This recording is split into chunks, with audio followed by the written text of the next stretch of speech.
Eu gostaria em primeiro lugar, agradecer a doutora Raquel, a coordenação, a brilhante coordenação, a doutora Thais pela palestra, né? E agradecer a Eliana e a Aline pelo convite e também a Isabelle pela recepção. Obrigada, foi muito bem acolhida aqui. Isabelle. Né? Eu vou começar dizendo que eu sou médica, apesar de ser médica, eu trabalhei na educação infantil durante 16 anos, né? Não é esperado você ter um médico trabalhando na educação infantil, e eu gosto desse trânsito, esse trânsito interdisciplinar, a minha formação no doutorado é interdisciplinar, eu fiz doutorado no programa de Políticas Públicas e Formação Humana da UERJ, trabalho atualmente na Escola de Saúde Pública da Fiocruz, né? Mas tem toda uma experiência de 30 anos trabalhando com criança pequena. E uma das coisas que me fez fazer o doutorado foi um estranhamento. Um primeiro estranhamento foi o que a gente estava fazendo na creche com as crianças, assim, as demandas, as expectativas, o que a gente estava construindo em cima daquelas crianças. E depois que eu entrei no doutorado, eu descobri a primeira infância, assim, já tem algum tempo, e eu descobri a primeira infância, e eu estranhei muito, porque eu sempre trabalhei com base na puericultura, e na puericultura era criança pequena, bebê, pré-escolar. Essa nomenclatura, esse tipo de visão era muito inusitada para mim. E tanto que, na minha tese, eu chamo de a invenção da primeira infância, né? Esse é um primeiro ponto que eu queria falar. Outra coisa que eu gostaria de falar é que eu comungo com todo mundo, algo que a doutora Raquel falou, que é a questão de pensar um melhor início de vida para as crianças, né? Eu acho que todo mundo está aqui em prol disso. E eu acho que a invenção da primeira infância nos traz a pensar não só na perspectiva que as intervenções precoces elas são boas, elas trazem um terreno de qualidade para a vida das crianças, mas elas trazem um terreno de controvérsias, e eu acho que a controvérsia, a contradição, ela é excelente, ela nos faz pensar e nos traz a pensar quais são as nossas implicações, como é que a gente problematiza o campo. Então, foi isso que me fez estudar a partir do referencial da primeira infância, né? As práticas de governos das pessoas. Eu estudo, desde o mestrado, um autor chamado Michel Foucault, e eu estudo na perspectiva da biopolítica e do biopoder. E uma das questões da biopolítica, do biopoder, é você estudar, você está implicado, principalmente politicamente, com o momento atual. Então, a minha implicação é com o momento atual. O que a gente, na contemporaneidade, está fazendo com essas crianças, né? A gente até busca questões no passado, eu vou trazer algumas questões do passado, mas para aplicação de pensar, problematizar o que a gente está fazendo agora. Uma outra coisa é que esse biopoder ele estuda técnicas, práticas, dispositivos que estão tanto governando as pessoas individualmente, em especial o poder disciplinar, quanto governando uma coisa que foi inventada no século XVIII, que é a população a partir dos sistemas de vida, da sua vida.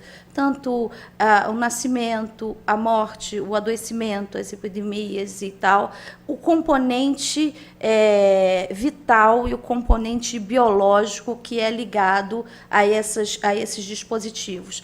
E, embora eu não esteja falando do ponto de vista do direito, isso atravessa. Vocês vão ver que eu trouxe alguns dispositivos do direito também, e isso atravessa, né? Então, eu gostaria de começar, eu sempre gosto de começar do concreto. E essa notícia aqui foi uma notícia que a minha filha me passou há algum tempo atrás, eu tive que resgatar, mas é uma notícia de internet, ela é da BBC News Brasil, é uma repórter chamada Cláudia Jardim que escreveu, que eu acho que ilustra um pouco o que eu vou falar. Ela fala de um menino de 12 anos, mas ela fala das consequências da intervenção que nós fazemos desde da primeira infância, né? Então, eu vou lê-la em duas partes, eu vou ler a primeira parte agora e depois ao final, né? O modelo linha dura de educação que pôs um pequeno país asiático no topo do ranking mundial. Segunda-feira, o despertador de Jack, 12 anos, toca às 6 da manhã. A agenda da semana está completamente lotada e seguirá assim por todo o mês. Às 7h30, Jack já está sentado resolvendo problemas de matemática. Às terças-feiras, depois das aulas de mandarim, há tempo para um cochilo cronometrado de 45 minutos. Uns poucos momentos de tempo livre é na sexta-feira, entre 16h50 e 17h15. Mesmo no sábado, Jack tem aulas de ciências, matemática, mandarim, inglês e tarefas para revisar. Mas, mesmo assim, esse é o dia menos atribulado de todos, em que se pode velejar por cerca de 2 horas, preparando-se para uma competição. No domingo, a jornada recomeça e, como todos os dias, se estende até às 21 horas, hora de ir para a cama. Apesar da rotina corrida, Jack se sente privilegiado. A maioria dos seus colegas só poderá encostar a cabeça no travesseiro 2 horas mais tarde. Entre a escola e aulas de reforço, a rotina de Jack e outros milhares de alunos de seu país tem um objetivo comum: preparar para o exame final do curso primário em Singapura, cidade-estado habitada por pouco mais de 5,8 milhões de pessoas. Singapura ostenta um dos sistemas de educação mais admirados do mundo e suas escolas são um modelo de disciplina, hierarquia e alta competitividade. A corrida por melhores vagas no sistema educacional, baseada no desempenho, começa aos 2 anos de idade. O bom desempenho educacional do país é resultado da combinação de alguns fatores fundamentais, como uma burocracia governamental formada nas melhores universidades do mundo, com uma missão bem definida: transformar Singapura, ex-colônia britânica, em um dos países mais ricos, desenvolvidos e educados do mundo. A obediência é um elemento central na engrenagem da educação do país. Então, eu quero pensar aqui com vocês como é que a gente está constituindo as existências dentro desse sistema que é nosso, que é um sistema capitalista, neoliberal e etc. É isso que eu estou pensando. E o que a gente está produzindo quando vai a extremos? Veja bem, eu não sou contra a primeira infância, eu não sou contra a estimulação, eu não sou contra a educação, mas eu estou pensando quando a sociedade vai a extremos com as suas práticas. Então, eu vou voltar um pouquinho no tempo, na época da Guerra Fria, né, quando o mundo era polarizado, principalmente entre Estados Unidos e a antiga União Soviética, e principalmente o polo americano começou a perceber que a segurança do país estava diretamente relacionada com o desenvolvimento técnico-científico e, por conseguinte, com o desenvolvimento de toda uma população, de todo um grupo de pessoas que tivessem capacidades, né, suas capacidades desenvolvidas, né? Então, nessa época, essa Lei Nacional de Educação e Defesa, se começava a pensar a educação e o desenvolvimento humano a partir da perspectiva da economia da educação, que redundou no Prêmio Nobel do Schultz, né, na década de 60, mas isso aqui a gente está falando no que fundou isso.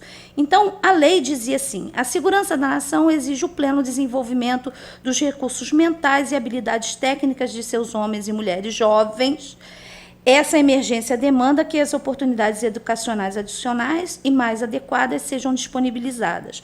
Essa intervenção ela começou diretamente ligada à criança pequena, que não era chamada primeira infância, e ela tinha como base a psicologia do desenvolvimento, principalmente a teoria piagetiana, né? E ela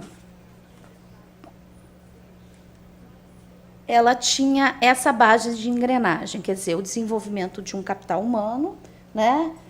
O desenvolvimento técnico-científico, segurança e desenvolvimento do país, que não é uma fórmula que a gente desconheça atualmente, ela é uma fórmula que, até hoje, ela é base, não é à toa que a primeira infância, a política de primeira infância era ligada diretamente à Secretaria de Assuntos Especiais da Presidência aqui no Brasil durante o governo Dilma, né?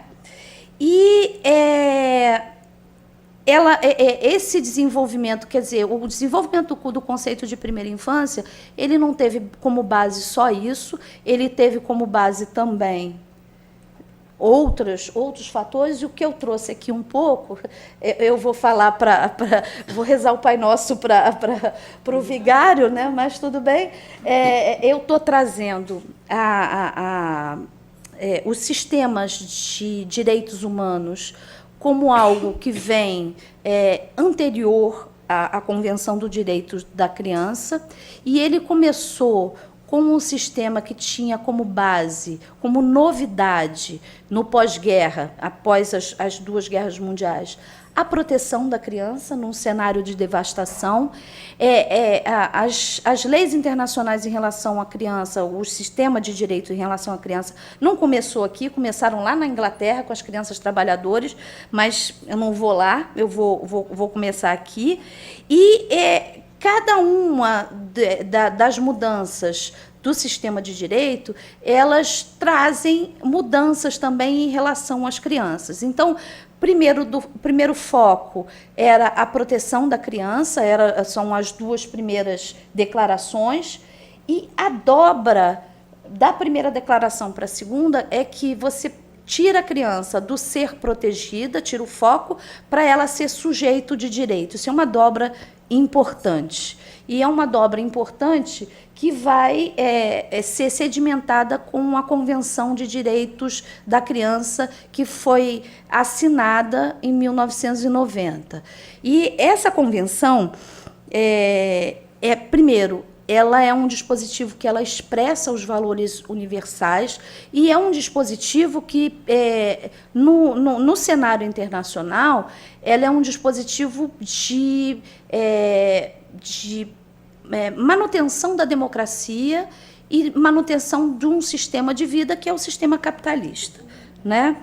O que acontece? As três dobras principais da Convenção de Direitos da Criança é que, primeiro, alguns direitos passam a ser exercidos pela própria criança.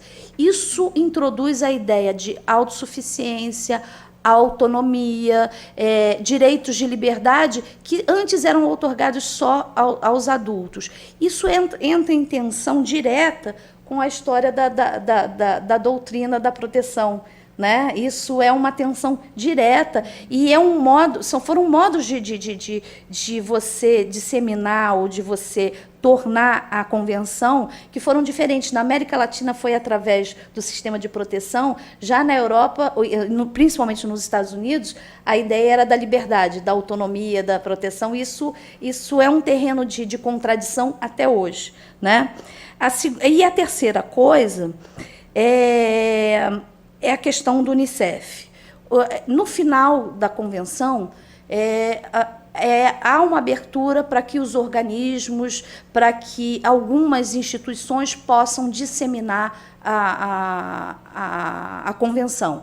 Mas o Unicef é o único nominado, é o único que tem uma autorização direta de ser fomentador e de de interpretar a convenção. Mais para frente, o Comitê de Direitos da Criança achou que a CDC era insuficiente para alguns direitos específicos. E foi criada o comentário geral número 7, que especifica na primeira infância o direito internacional e especifica principalmente as questões do ECA nesse documento, né? No Brasil... antes do Brasil, a novidade da criança poder exercer seus próprios direitos, ela é cobrada, a responsabilidade disso, ela é cobrada dos responsáveis, e especialmente a família.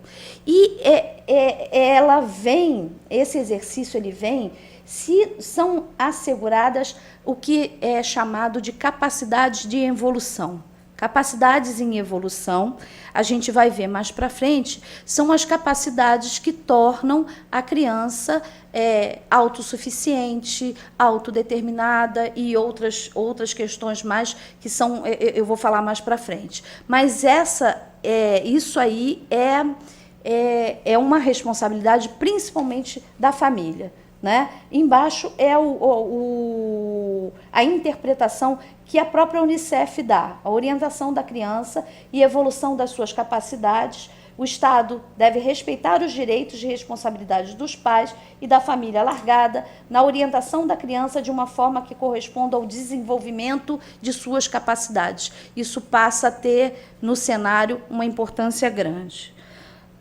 Eu não vou falar sobre... o ECA e o Marco Legal da Primeira Infância, porque já foi falado, mas o ECA ele tem essa inovação que todos os países signatários precisam cumprir. Isso tem um sistema de fiscalização em cima disso. Eu estou falando de fiscalização, mas tem todo um sistema de olhar como é que isso está acontecendo. E só, por curiosidade, só 2 países não foram signatários da convenção, que foi os Estados Unidos e a Somália. Tá? O restante do mundo, todos são signatários da Convenção de Direitos Humanos, de Direito da Criança. E aí a gente entra na questão do que é fomentado a partir da ideia da intervenção, tanto como direito, como na perspectiva da segurança, na primeira infância. Esse caderno que vocês estão vendo aí foi lançado pela Unicef em 2001, e a primeira coisa de que ele trata é sobre o cérebro, né?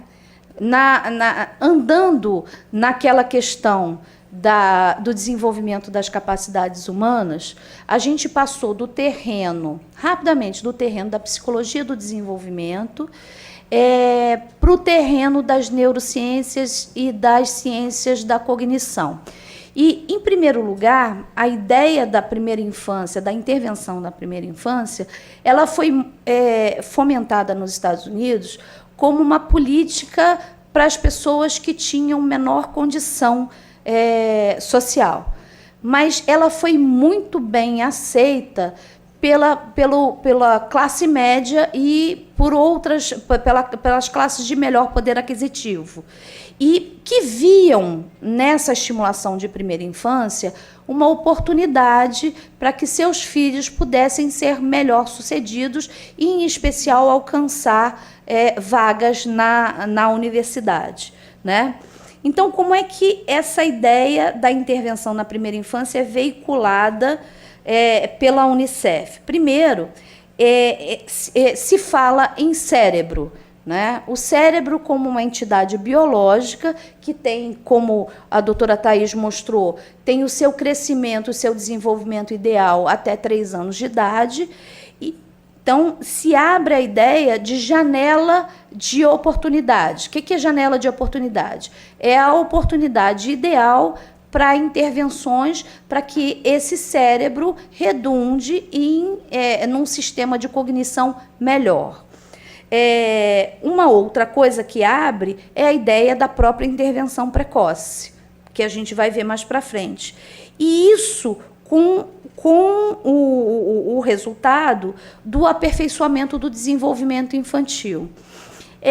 Nada contra a ideia dessa janela de oportunidade. Só que quando você bota o fator biológico em cena do modo como ele é veiculado neste caderno, você entra no risco de você colocar num segundo plano outros elementos que também são importantes para o desenvolvimento infantil, que não só a questão da cognição e não só esse cérebro como um local de conexões biológicas e etc. Né?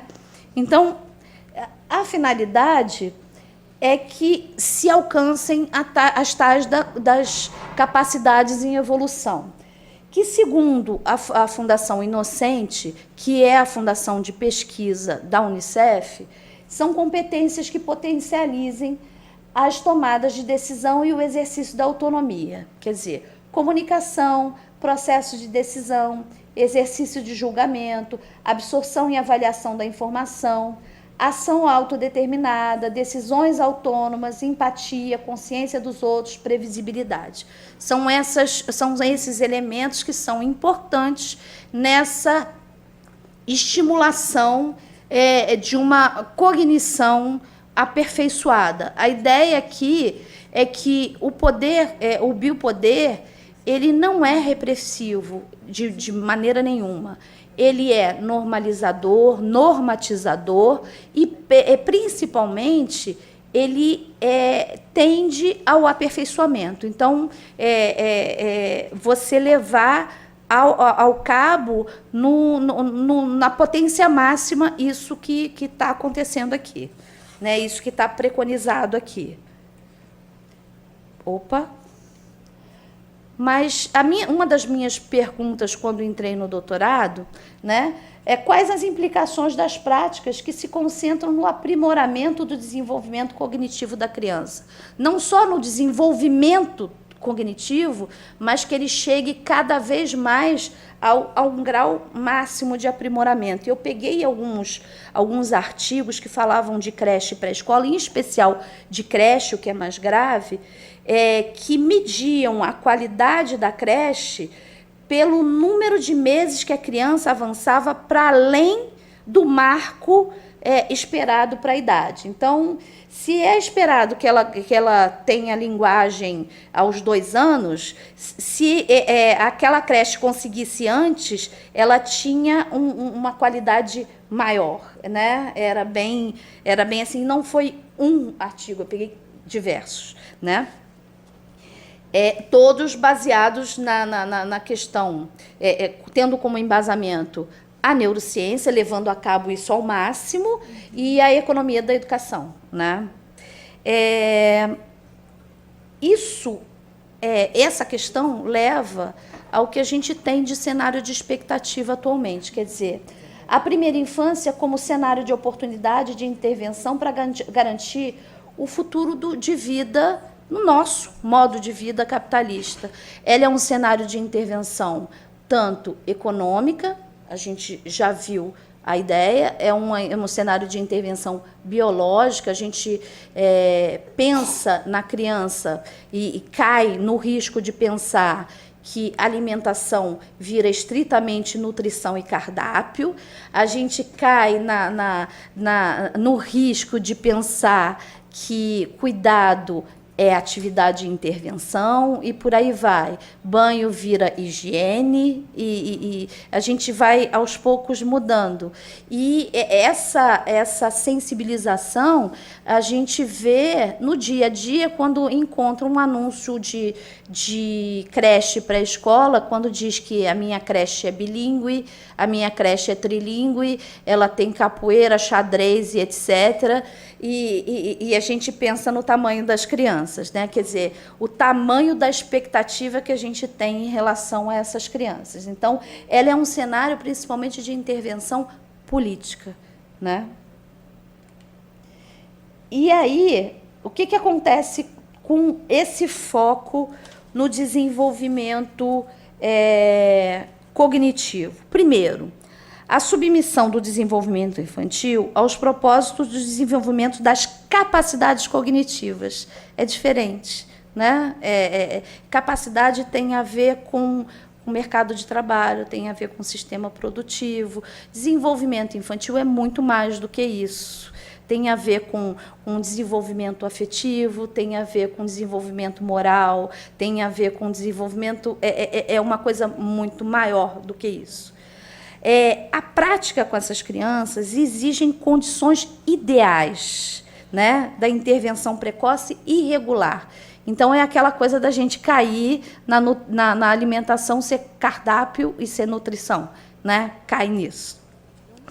Tudo que torne a experiência da criança negativa impõe riscos, mesmo a convivência com os pais. Aí a gente cai no caso do pai, né, que não deve ser incomum aqui, por exemplo, nessa sala, que não tem tempo de estimular o seu filho, né? A gente cai no caso do pai, que além de não ter tempo, ou não tem a possibilidade, né, porque está separado dele de alguma forma, que não tem capital, nem capital humano, nem capital cultural, nem capital social. E a gente vai criando abismos entre uma criança que pode ser estimulada desde o início e outra que não, né? E olhando isso como risco, né?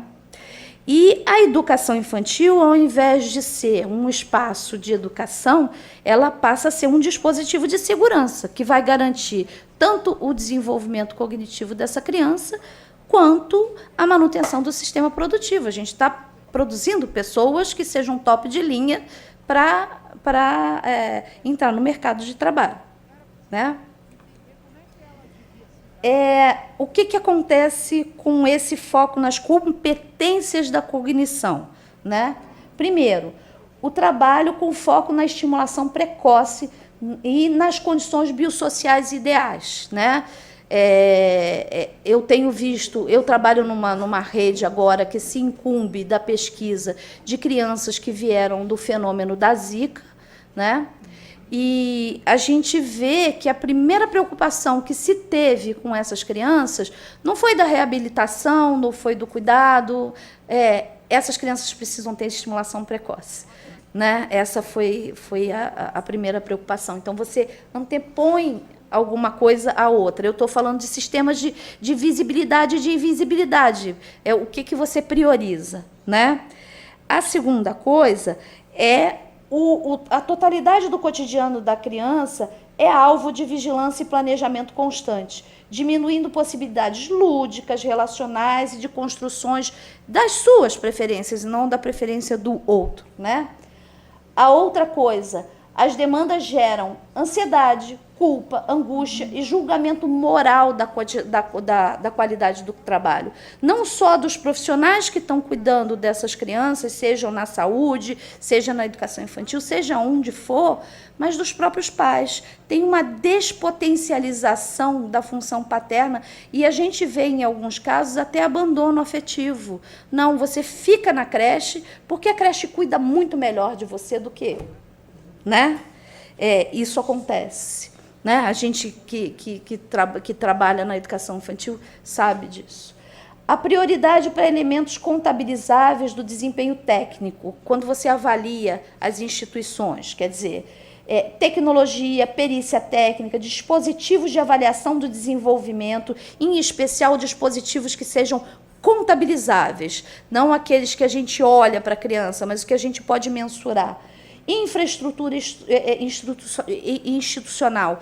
Esses artigos que eu li em relação, que juntavam qualidade do atendimento, desenvolvimento infantil e custo, faziam um ranking de investimento nas creches. E o que ganhava era a infraestrutura, o menos importante era relacionamento com os pais e o trabalho do professor. Então, a gente viu surgir, em alguma época, creches e escolas super bem estruturadas e o povo perdido sem saber o que fazer com as crianças, né? A gente sabe disso.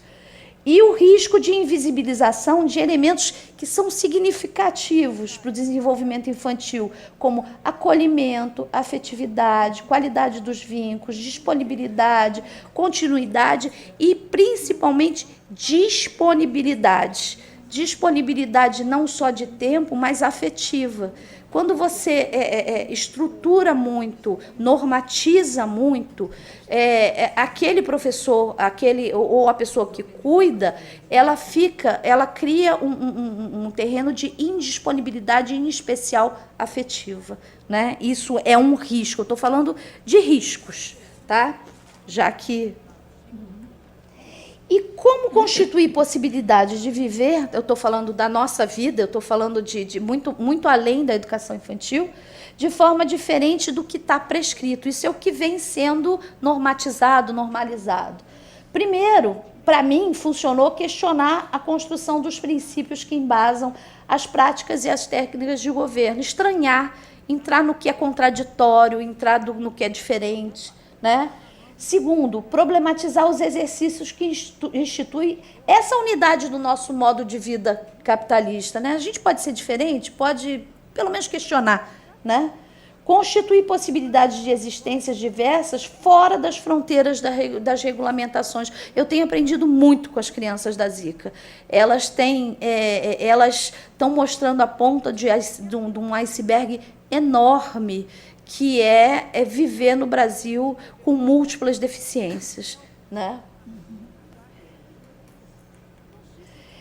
Como afetar a construção de modelos de práticas cujos fundamentos são cotidianos e aparentemente apropriados? Isso é uma pergunta que eu me fiz, né? Primeiro, questionar as construções de normalidade do desenvolvimento infantil. Espera-se que as crianças alcancem aqueles marcos que são pré-estabelecidos como normais, mas atualmente a gente espera que eles vão além, né? E quem não vai além? Quem não consegue? Quem já de base não consegue nem chegar lá, né? Essa é a pergunta. Situar a própria prática na produção de discursos e técnicas constituidores de políticas para a primeira infância. Não são eles, somos nós. Nós temos introjetado este modelo, estes modelos, estas práticas, e a gente reproduz, porque está dentro da gente, faz parte da nossa existência. Então, não adianta não dizer que não está implicado, porque está implicado. Para isso, eu estou trazendo a questão da implicação. Problematizar reduções teórico-práticas que normalizam e coíbem o diverso das existências, né? Quais as implicações na produção do ideal de progresso que é ligado ao ideal de desenvolvimento da infância? Eu trouxe algumas que eu consegui levantar durante a pesquisa. Primeiro, as demandas de atendimento institucional ininterrupto na educação infantil, mesmo que as crianças tenham que passar os primeiros anos de suas vidas em sistema de institucionalização contínua. É uma das coisas que eu estranhei. Eu trabalhei durante 16 anos nesse viés entre a educação e a saúde, e cada vez mais, eu comecei em 2002, e cada vez mais havia demanda, inclusive, que não tivesse férias para as crianças, que eles ficassem o tempo todo na instituição. E uma criança, por exemplo, que vai à creche, ela faz a rotina de trabalho dos seus pais, maior do que a rotina de trabalho dos seus pais, porque ela chega antes e sai depois, né? Então, é uma rotina de tempo e espaço que é aplicável a um adulto, né? E a gente aplica a crianças muito pequenas. Eu estou falando de bebês, né? Nas políticas e programas para a primeira infância, os investimentos com as unidades de atendimento devem ter melhor custo-efetividade. A história da eficiência, ela é uma demanda da administração pública, ela é feita à administração pública. O problema é como você leva a cabo a eficiência. Aí a gente acaba na história da produção de verdades que são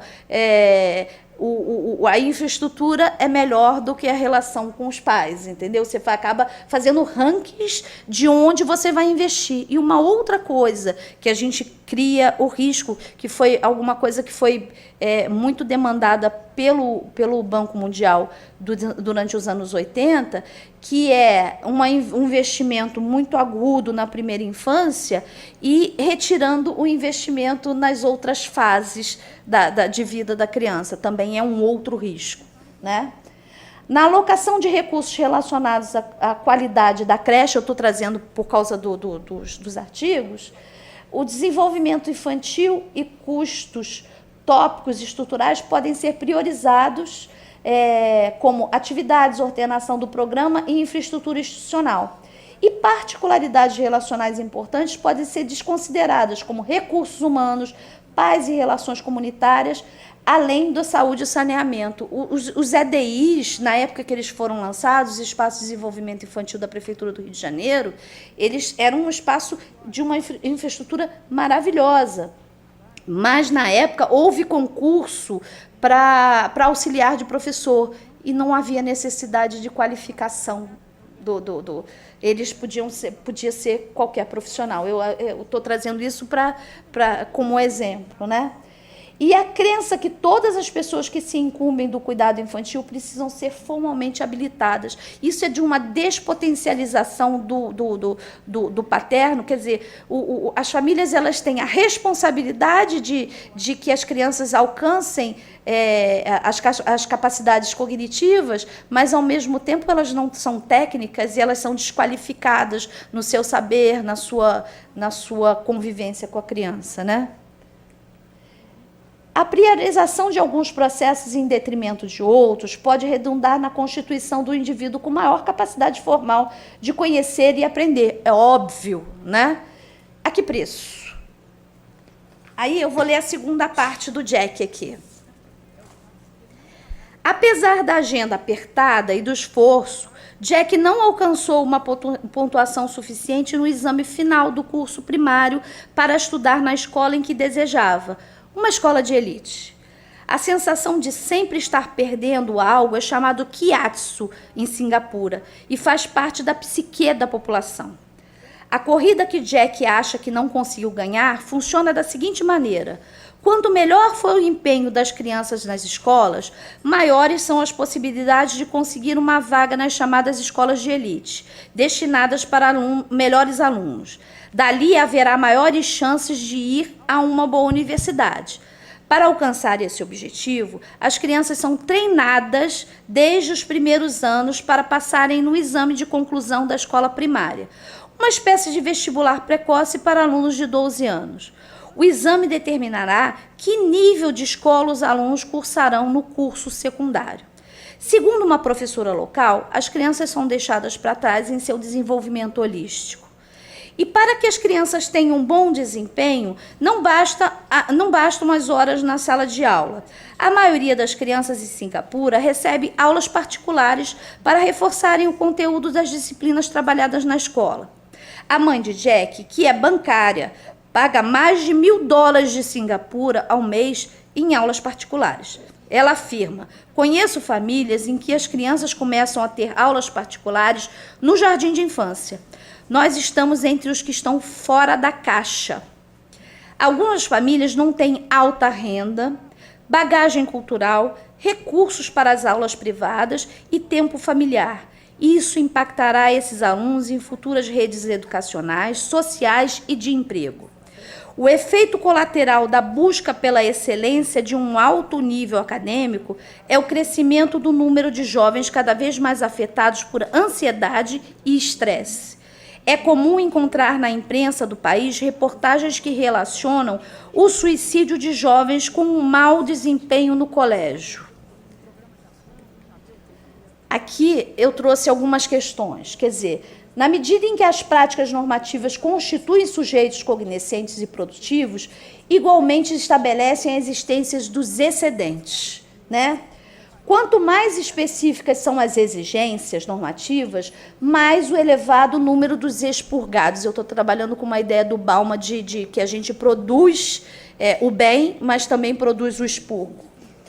Em razão da idealização do desenvolvimento da primeira infância, esperanças podem ser frustradas muito precocemente. Você acaba com o futuro da criança logo na primeira infância.